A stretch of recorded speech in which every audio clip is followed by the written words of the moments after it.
Halo sobatku sekalian, bagaimana kabarnya hari ini? Semoga sehat selalu. Kali ini saya akan membahas satu film action yang berjudul Special Delivery tahun 2022. Film yang satu ini dijamin sangat seru. Karena film ini akan memanjakan mata kita tentang seorang wanita yang sangat mahir dalam mengemudi. So, kita langsung saja ke alur ceritanya. Living life, every day, late at night, not okay. All I want, and I pray, all I need are some better days. Fuck me, I'm looking in the mirror. Film ini menceritakan seorang gadis cantik yang bernama Yuna. Yuna adalah seorang kurir profesional yang tingkat keberhasilannya 100%. Dia bekerja di perusahaan Mr. Beck di bidang pengantaran paket spesial. Yuna adalah seorang gadis pelarian dari Korea Utara yang telah ditolong oleh Mr. Beck. Maka dari itu, hubungan mereka sudah seperti ayah dan anak. Karena namanya paket spesial, jadi jasa pengantaran mereka bukan seperti yang biasanya. Paketnya bisa apa saja, mau barang atau orang, mau legal ataupun ilegal. Semua itu bakal dikerjakan dengan semaksimal mungkin. Paket kali ini sangat berbahaya, karena dia harus mengantarkan orang yang menjadi incaran para gangster. Yuna tidak pantang menyerah. Dengan keahlian mengemudinya, dia mampu mengecoh para gangster tersebut.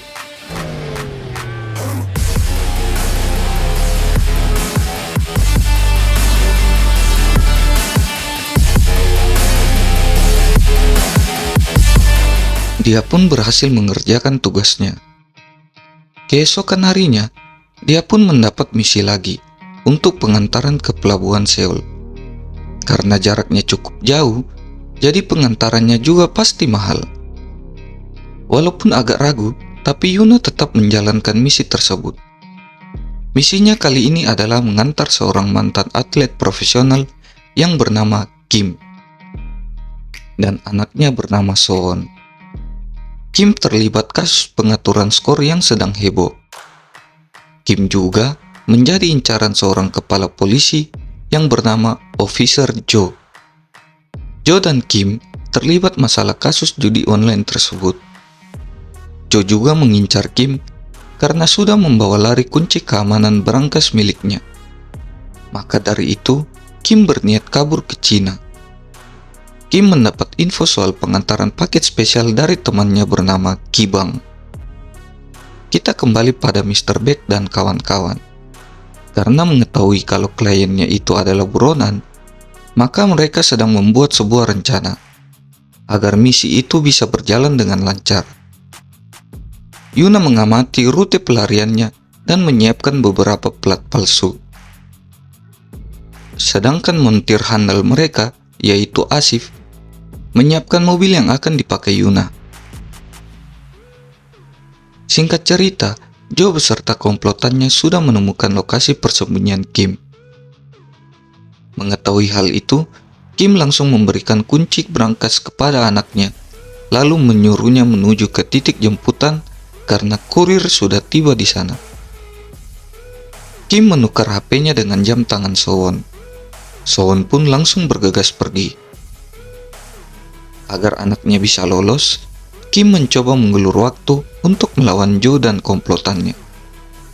Karena tidak menemukan kunci berangkas miliknya, akhirnya Kim pun dihajar habis-habisan oleh Officer Joe. Officer Joe akhirnya tahu kalau Kim mempunyai seorang anak, dan dia langsung mengerahkan anggotanya untuk mengejar anak Kim. Dia curiga kalau kunci berangkasnya ada pada anak Kim. Soon pun bertemu dengan mobil Yuna. Karena tidak sesuai dengan foto pemesan, jadi Yuna ragu untuk membukakan pintu. Karena melihat Soon dikejar gangster, akhirnya Yuna membawanya kabur. Mereka pun lolos dari incaran para gangster.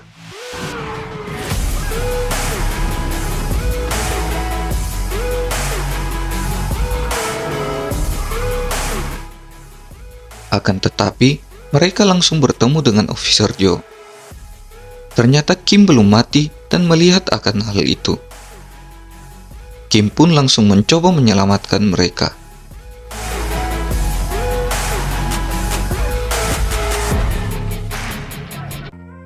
Mereka pun lolos dan menyembunyikan mobil itu di suatu tempat. Joe pun membakar Kim beserta kamarnya agar tidak meninggalkan barang bukti. Merasa khawatir, Officer Joe meminta bantuan seorang pembunuh bayaran untuk mencari Sowon dan Yuna. Merasa misi gagal dan sangat berbahaya, Yuna pun mencoba menghindari Sowon agar tidak terlibat terlalu jauh. Sowon pun mengatakan jika dia harus tetap bersama Yuna karena ayahnya pasti akan mencarinya.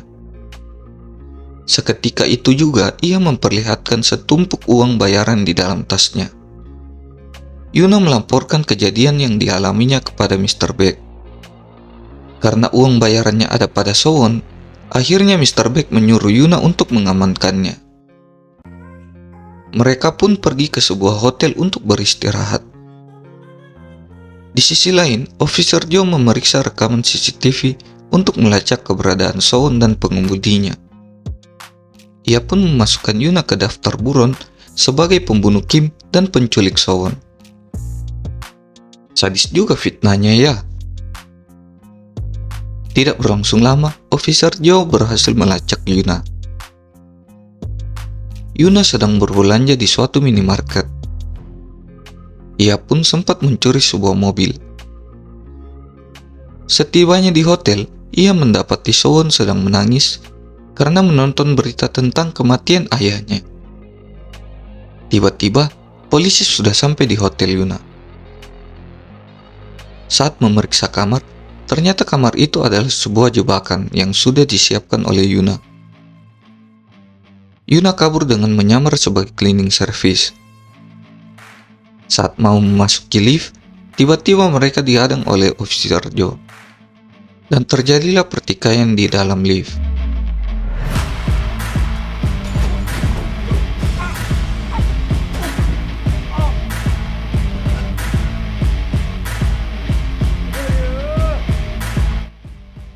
Yuna dan Sowon pun kabur dengan mobil curian yang baru.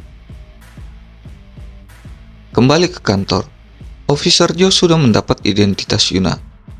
Tidak lama kemudian, datang seorang wanita yang bernama Myung. Myung adalah intelijen Korea Selatan yang akan membantu Officer Joe dalam kasus Yuna. Officer Joe pun panik karena takut jika kedoknya bakalan terungkap. Myung dan tim berhasil melacak Yuna karena cuma sedikit orang yang memakai telepon 3G di zaman sekarang. Karena mereka sudah akrab, Sowon meminta untuk diantarkan ke ibunya. Mereka pun menuju ke tempat ibu Sowon yang ternyata adalah seorang kupu-kupu malam. Yuna pun masuk ke dalam dan langsung menemui ibu Sowon. Akan tetapi, ibu Sowon tidak mau mengakui kalau Sowon adalah anaknya. Mendengar hal itu, Yuna pun kecewa dan langsung pergi. Di parkiran, Yuna bertengkar dengan Sowon karena Sowon tidak percaya akan cerita Yuna. Tidak lama kemudian, Yuna langsung diserang dari belakang oleh pembunuh bayaran sewaan Officer Joe. Sowon pun diculik dan dibawa pergi. Melihat hal itu, Yuna pun melawan dan langsung menyalakan alarm kebakaran agar dapat menolong Sowon.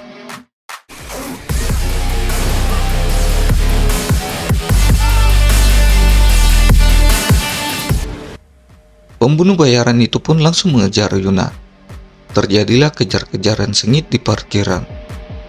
Akan tetapi dengan keahliannya, Yuna berhasil mengecoh pembunuh bayaran itu.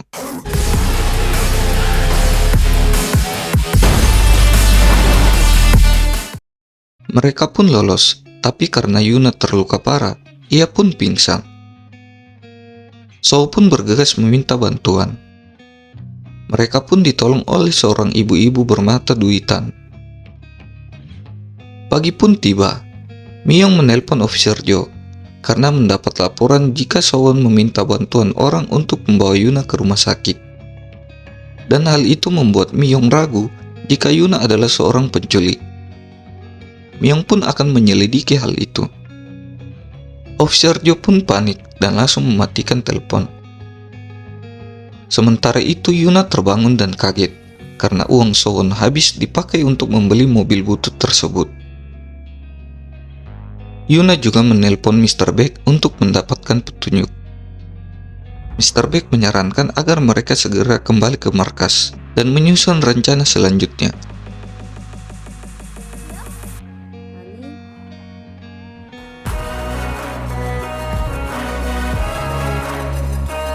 Sesampainya di markas, Mr. Baek menyiapkan paspor baru untuk Sowon. Sowon akan tetap dikirim ke Cina agar terhindar dari masalah. Yuna pun menyerahkan kunci keamanan kepada Mr. Baek agar diselidiki lebih lanjut. Di sisi lain, Officer Jo menemui beberapa para gangster lagi untuk membantu memburu Yuna. Sementara itu, tim forensik berhasil menemukan bukti baru, yaitu jam tangan Kim. Dari situ, Myung tahu kalau sebenarnya ayah Sowon dibunuh oleh Officer Jo. Malam pun tiba. Yuna sedang membeli tiket kapal ke Cina untuk Sowon.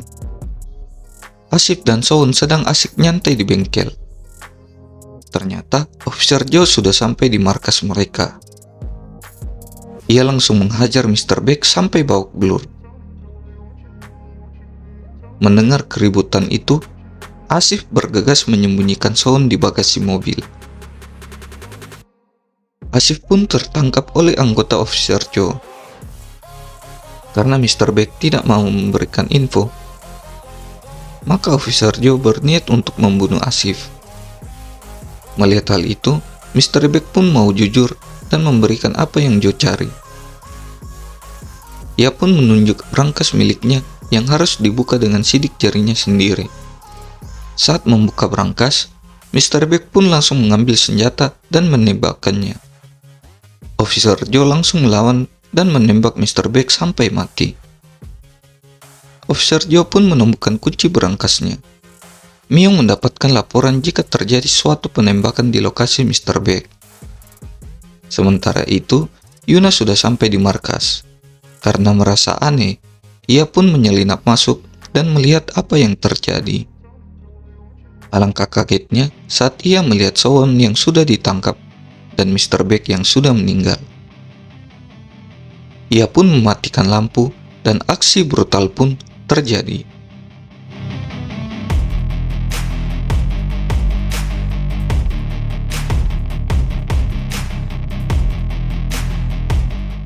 Melihat adanya kesempatan, Asif langsung menyelamatkan Sowon dan berhasil kabur.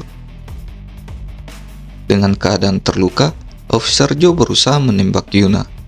Tapi Yuna berhasil kabur dengan melompat dari jendela. Dia langsung menaiki mobil dan membawa Sowon untuk pergi dari situ. Akan tetapi, mereka langsung ditabrak oleh Officer Jo. Akhirnya Jo pun berhasil menangkap Sowon. Jo juga menyuruh Yuna untuk menyerah, tetapi Yuna menolak.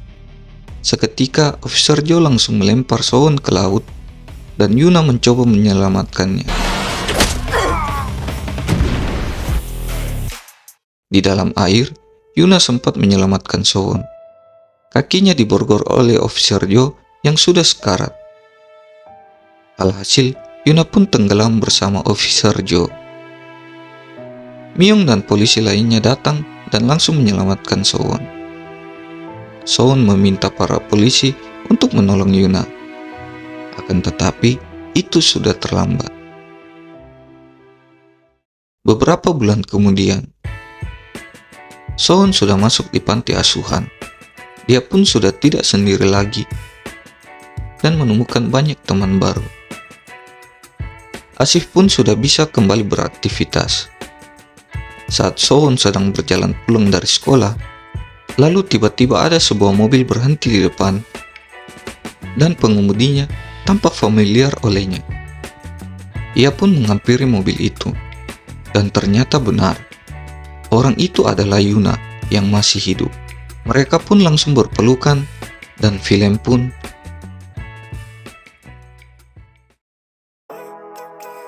kesimpulan saya kali ini, Yuna cocok menjadi salah satu kandidat dalam film Fast and Furious atau film Transporter.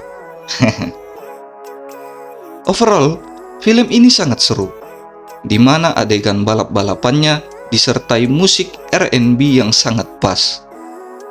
Tapi, saya mengira endingnya bakalan seru seperti di awal film. Bagaimana dengan pendapat kalian?